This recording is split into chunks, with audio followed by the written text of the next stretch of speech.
What I'd like to do this evening to start with is to read you a letter I just wrote and sent. They haven't had a chance to receive it and read it yet to the Tacoma Police Department. Dear Tacoma Police, for my peace of mind, I would like you to receive a letter acknowledging that I have repeatedly sought to advise you of what this is, what sort of nightmare that I have been forced to live. I'm deaf and senior, routinely receive oddball mail like this Gunsmoke autograph from Clint Eastwood.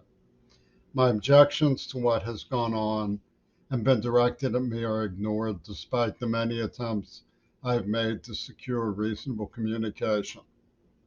The incidents that inform my desperation are seemingly disaggregated and serial but unconnected without a long dissertation.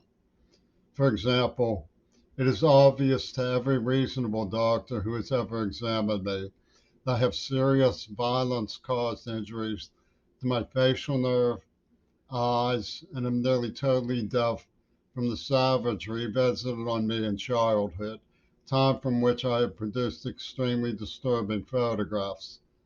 Then, by second example, find enclosed image. This C and a Star of David is a symbol of Neva pornographic. At the time I was kidnapped and tortured, letters arrived from Israel which refer to Neva Mansin, which is like Manson in cinema. This redounds when you look at congressional obstruction by Mansion and cinema. Despite this clear evidence for state terror, no one has ever interjected on my behalf. Rather, police play dumb.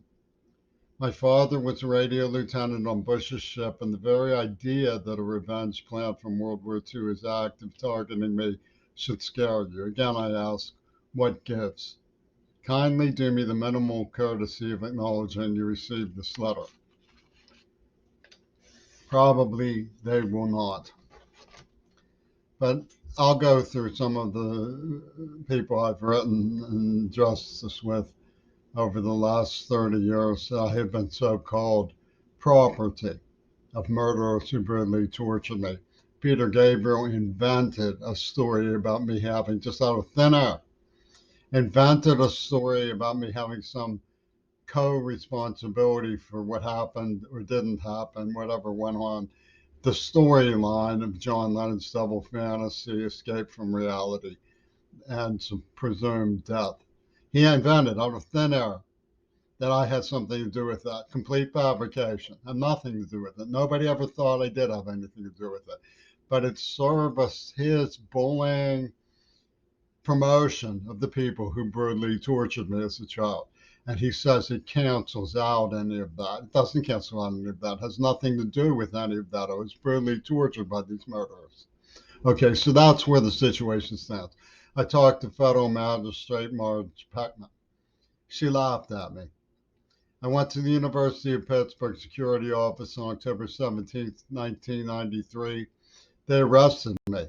After inviting me there, they arrested me for defiant trespass. I was even just going there to cancel the appointment. They arrested me and called the medics.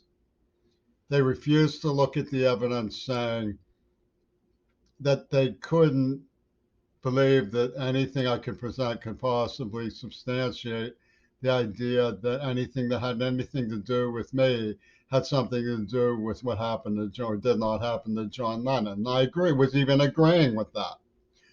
All the same, they refused to look at the evidence. At least the librarian at the federal building in Seattle, where I addressed Peckman, said you would think they would be required to look at the evidence before they dismissed it. Well, they weren't. Okay, I showed it to a psychiatrist, no interest in the matter. The psychiatrist, in fact, made me out to be a threat. Why was I a threat? Because I tried indignantly to prevent this gang from fulfilling one of their death threats, which they fulfilled then because I was ignored. I went to the school and talked to the school union. The school union said you're never to set foot in the school again. I was allowed to set foot, but not attend that school. I had to go all the way back to Pittsburgh to go to school, and I ended up in honors and graduating. But my warning played out as the murder of a girl outside the clubhouse where I was told to sit and stare into space for 12 years. During those 12 years, I sat and stared into space. I talked to I was thrown out 5 or 6 times from the police community. When I tried to go to the station to ask them, would they patiently hear me out about something, they said, no, get out of here. The stranger newspaper I talked to, they laughed at me. In fact, they were party to terrorizing me. I talked to counselor after counselor after counselor. They heard me out and said, well, what do you expect us to do about it? One of them said she agreed with me. Did she say anything to anybody? She made regular trips to Olympia. Apparently not. I talked to the FBI in Pittsburgh shortly after the medics let me free in Pittsburgh. I went to the FBI office and presented them with the whole thing. They said, oh, that's interesting. Can we keep this? No attempt to investigate, no attempt to challenge the people who were responsible. Just let it go. Clint Eastwood out of the Clear Blue Sky sends me a smoking gun picture. All of this gets streamlined by the attackers for the attackers. And it had a complete absence of reality or basis for reality. And one of the things that these criminals do is they network behind the scenes all of the information systems.